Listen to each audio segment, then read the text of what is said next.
So, what does agriculture, Santa Claus, and the North Pole have to do together? Well, we're going to find all of that out today. Good afternoon. I'm Susan Littlefield on the Rural Radio Network, and joining me is the one and only Mrs. Claus as we talk about the importance of agriculture to the industry that Santa and Mrs. Claus serve on a year round basis. So, hi, Mrs. Claus. Hello, Susan. How are you today? I'm doing well. Let's talk about agriculture and what you guys do to kind of have your fingers in it. Well, you may know that Santa and I have some livestock around the North Pole. It's a very interesting place to raise livestock, but one breed that does really well up here are reindeer. And you may know a little bit about Santa and his reindeer. Let's talk about the reindeer. What are some things that Santa does to keep reindeer fit and ready to go for Christmas Eve? Well, reindeer are very social animals. They love to play with each other. The whole thing about reindeer games, well, that's not just in a song or in a story. They love to play together and they love to live together and exercise together. Reindeer are herbivores, so they eat a lot of vegetation that's all around. One thing I love to tell people about reindeer that not a whole lot of people know is that Rudolph is not the only reindeer with a red nose. Many reindeer can actually have red noses, and that's because they have a dense circuit of blood vessels in their noses. And so when the body temperature changes, the blood kind of rushes into their nose, and it can turn their nose different shades of pink and red. Well, that makes a lot of sense. hmm So, when you guys are feeding the reindeer, some of the things that you're feeding them specifically? Well, if you think of other livestock that people have around the United States, even horses and cows and things, it's a similar diet to that, the same type of things that you would feed to your reindeer. Well, I know that you guys have a lot of different forms of agriculture, and you need agriculture to be able to make all those amazing meals that Santa likes to eat every year. Yeah, Santa's got quite the appetite. He mostly enjoys his milk and cookies, so we do keep a couple of milk cows around. And I am baking cookies constantly for the guy. Of course, being in the North Pole, there's not a lot of things that we can grow in the North Pole, so we need to have a lot of things shipped up to us from the farmers in your area, and they keep Santa and myself, quite healthy, I must say.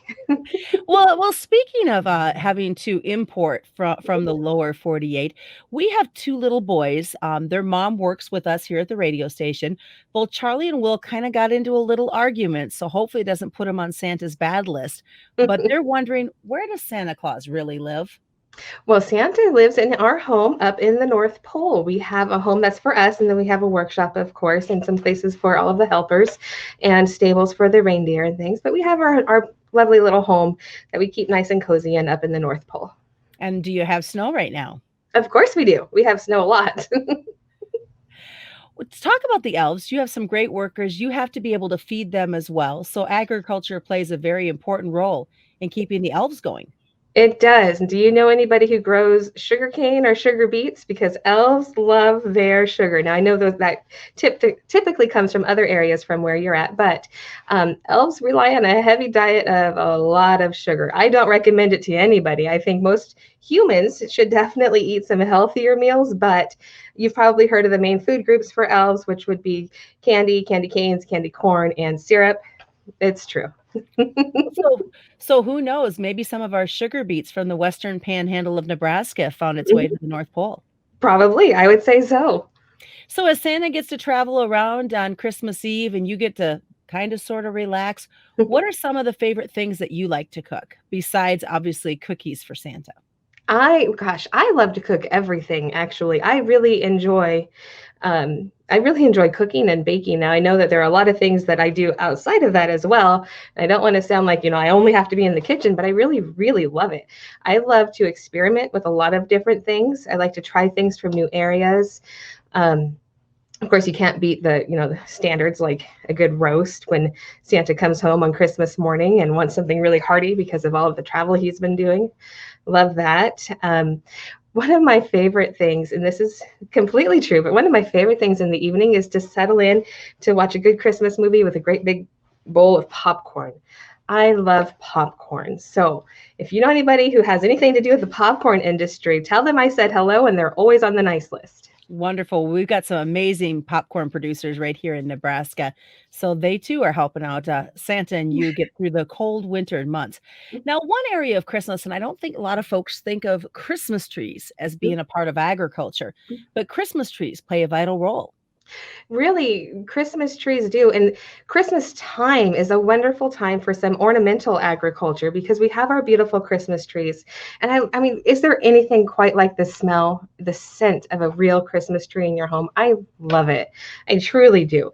But then also, if you see behind me, we have a lot of greenery all around. So Christmas garland, and then that's all grown from, that's all part of agriculture is our beautiful plants. I see that you have a poinsettia plant. Again, part of Christmas agriculture. There's so much that we do with plants this time of year just to make our homes beautiful and festive. It really all does come back to agriculture. Well, we want to thank you, Mrs. Claus. I know you are very busy this time of year, but we appreciate you talking a little bit about how agriculture affects the North Pole and giving us a little insight. Any secrets you can share with us as we wrap up? Yes, well, I know that you were just a little bit worried, so I took a peek at the nice list, Susan, and you are on there this year. Wonderful.